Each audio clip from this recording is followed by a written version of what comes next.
आपका हमारे इस वीडियो में। दोस्तों वीडियो के अंत तक बने रहिएगा और दोस्तों वीडियो अगर पसंद आए तो और दो दोस्तों को शेयर करिएगा, लाइक सब्सक्राइब भी करवाइएगा। तो चलिए दोस्तों ले चलते हैं वीडियो में। क्या आप जानते हैं कि वोल्केनो बनने में हजारों लाखों सालों का समय लगता है? जी हाँ दोस्तों, क्योंकि पृथ्वी की प्लेट्स बहुत धीरे धीरे धीरे धीरे गति करती है, इसीलिए वोल्केनो बनने का जो प्रोसेस है वह भी काफ़ी स्लो हो जाता है। जब अगर आप वोल्केनो बनने का प्रोसेस जानना चाहते हैं तो यह एक जियोलॉजिकल प्रोसेस से बनते हैं। आइए इसके बारे में जानते हैं।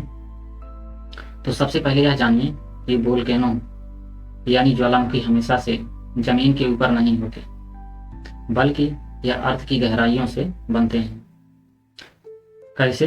तो देखिए, अर्थ की आउट सरफेस कई बड़ी और छोटी प्लेटों से बने हैं, जिन्हें टेक्टोनिक प्लेट्स कहते हैं, जैसे पैसिफिक प्लेट, यूरेशियन प्लेट और इंडियन प्लेट। जी हाँ दोस्त, यह प्लेट लगातार गति करती रहती है, जिस वजह से यह काफ़ी एक दूसरे से टकराती है। कभी एक दूसरे से टकराती है, कभी दूर होती है या एक दूसरे के नीचे खिसक है।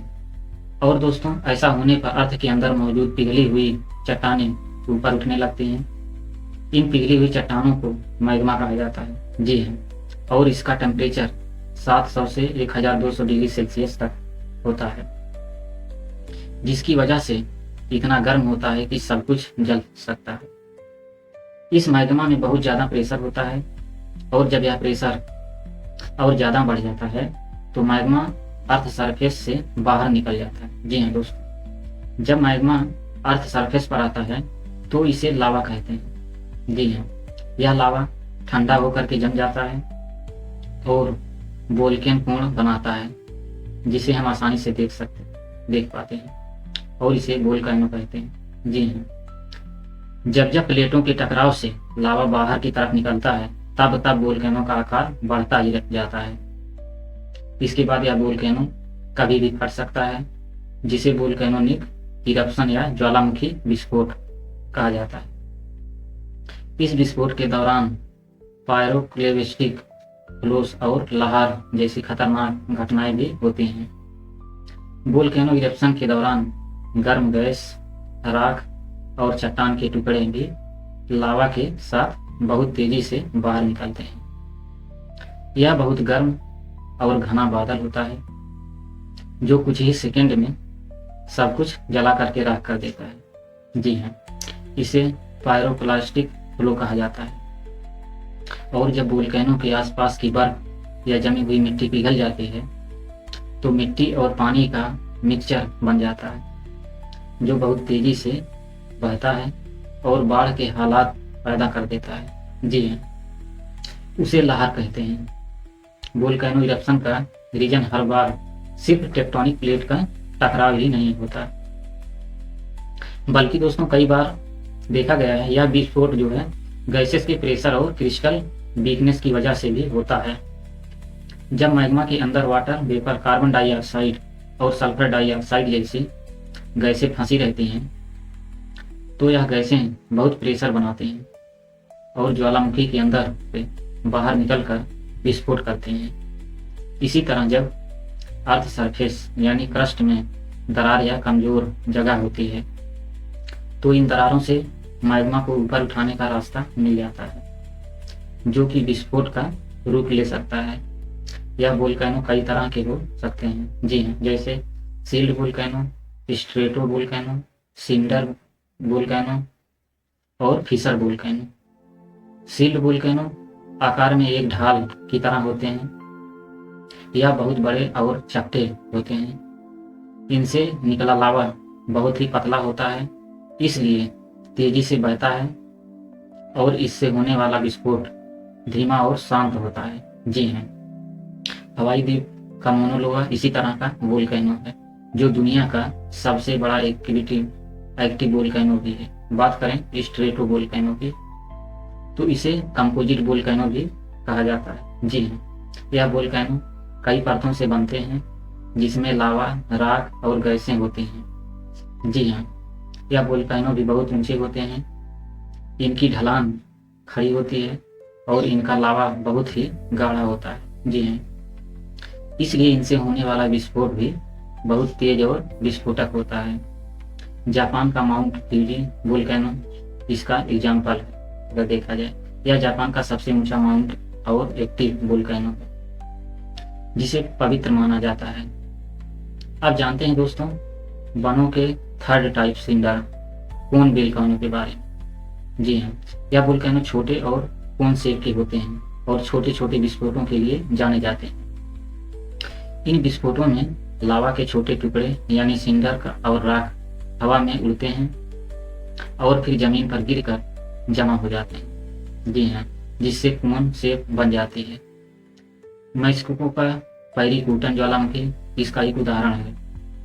और फिशर वोल्केनो माउंट शेप में नहीं होते बल्कि अर्थ सरफेस पर लंबी दरार यानी फिशर के रूप में होते हैं।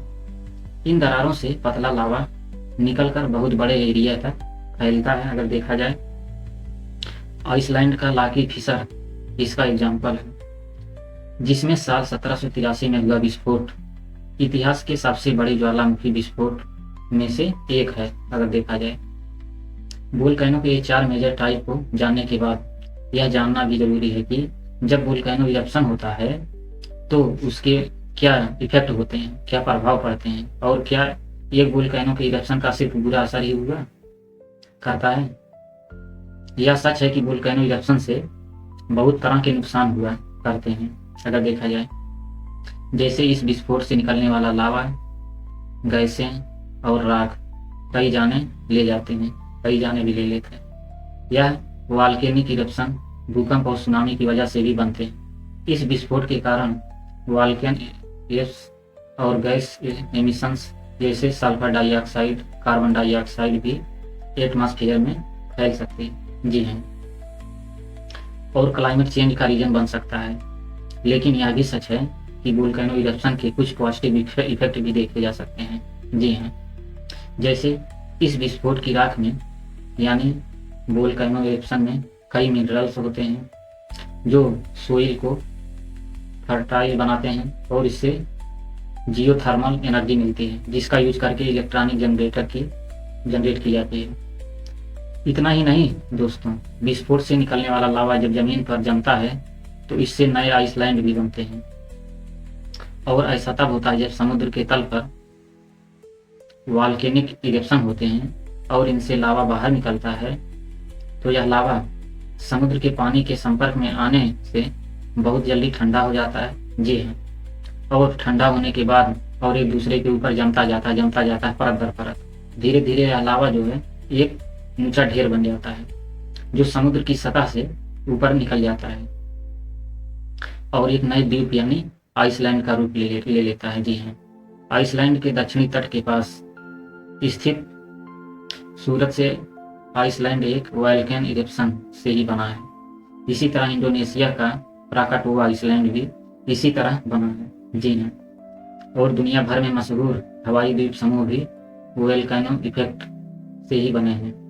इन आइसलैंड के अलावा वोल्केन इरप्शन से लावा के मैदान भी बनते हैं क्योंकि विस्फोट से निकला लावा जब बाहर के मैदानों में फैल जाता है तो हवाई के बिग आइसलैंड और आइसलैंड में मौजूद लावा मैदान जैसे रूप ले लेता है।